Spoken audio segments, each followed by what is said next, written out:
अगर आपको कुछ करके दिखाना है तो आपको ये जगह छोड़नी ही पड़ेगी, क्योंकि बिना जमीन छोड़े पंछी कभी आसमान में नहीं उड़ सकता। दोस्तों, दो पड़ोसी राज्य के राजा जो आपस में बहुत घनिष्ठ मित्र थे। एक बार एक राजा के यहाँ पुत्र का जन्म हुआ। खुशी का दिन था और खुशी इतनी ज्यादा थी कि राजा ने अपने घनिष्ठ मित्र दूसरे राजा को अपने यहाँ आने का आमंत्रण दिया। दूसरा राजा अपने मित्र के दरबार में गया। वहां उनका भव्य स्वागत किया गया।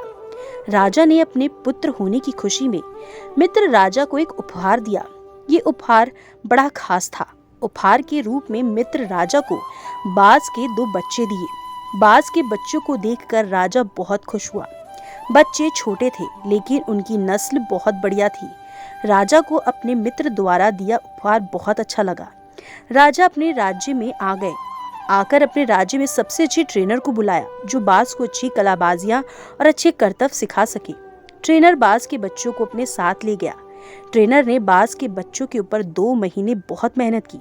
2 महीने में बच्चे बड़े हो चुके थे।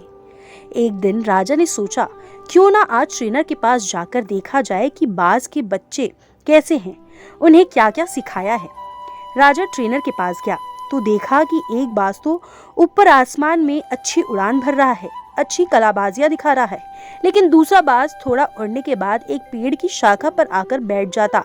बाज को फिर उड़ाया जाता, थोड़ी देर के लिए उड़ता और फिर से नीचे आ जाता। राजा को बड़ा अजीब लगा। राजा ने कहा, कैसे भी करो इसे दूसरे बाज को भी उस बाज की तरह उड़ना सिखाया जाए जो बहुत ऊपर उड़ान भरते हुए कलाबाजियां सिखाता है। ट्रेनर को कुछ समझ में नहीं आ रहा था। ट्रेनर का एक मित्र था जो किसान था। ट्रेनर ने अपने मित्र से अपनी समस्या बताई कि 2 बाज हैं जिनमें एक तो काफी अच्छी उड़ान भरता है लेकिन दूसरा कुछ देर उड़ने के बाद पेड़ की शाखा पर आकर बैठ जाता है।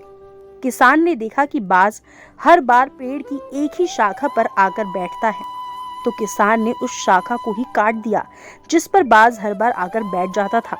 शाखा को काटने के बाद बाज को अपने बैठने की जगह नहीं मिली जिस पर बैठने का वो आदी हो चुका था और अपने साथी बाज के साथ उड़ने लगा। देखा कि दोनों बाज एक जैसे आसमान में उड़ान भर रहे हैं।